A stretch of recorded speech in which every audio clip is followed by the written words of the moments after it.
chair. Oh, no way. For 7 weeks. That's why I've been so grouchy.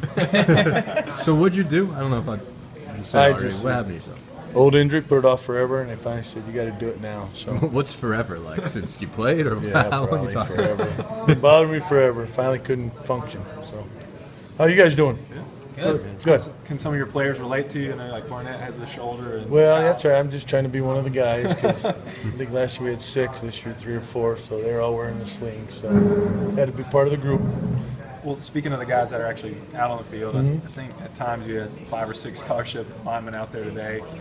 Yeah, today, that was about right numbers-wise. And I just keep telling them to embrace it, and it's an opportunity to get reps, opportunity to get better, and it's a great chance to work on your mental toughness because that's something that as a defensive lineman, it's a really big part of the makeup of a D lineman, and it's hard to practice except for taking a lot of reps, getting tired, pushing through, those kind of things. And how much does that compound itself when you're talking about young guys that haven't done this and they are going to get a ton of reps this spring? Well, it is compounded because they're young, they haven't experienced it yet. But, there's certain young men like Barnett, Phillips, that had that kind of built in when they got here. It showed up day one.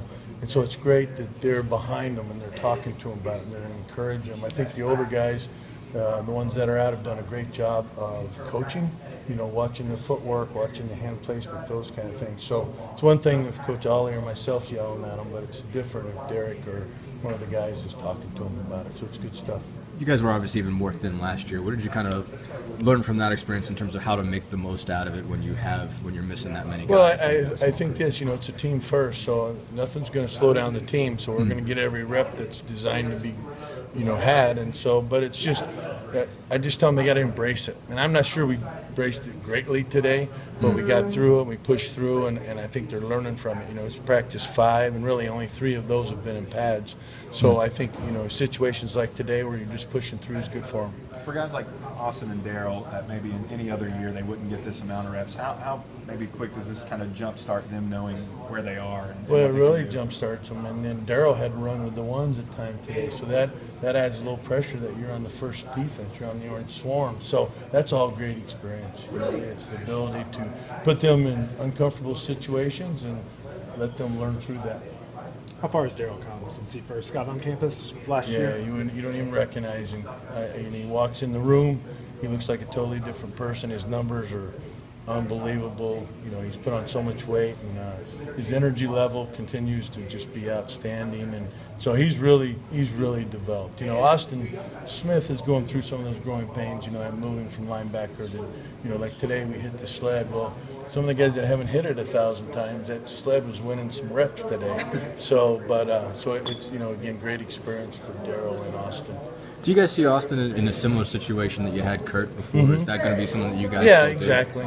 Yeah, I think so. That he'll have the ability to play outside, but have the ability to put his hand down. Right now, we're focusing on putting his hand down. Just getting them used to that. Yeah, exactly. Because that's the harder part, to be honest with you.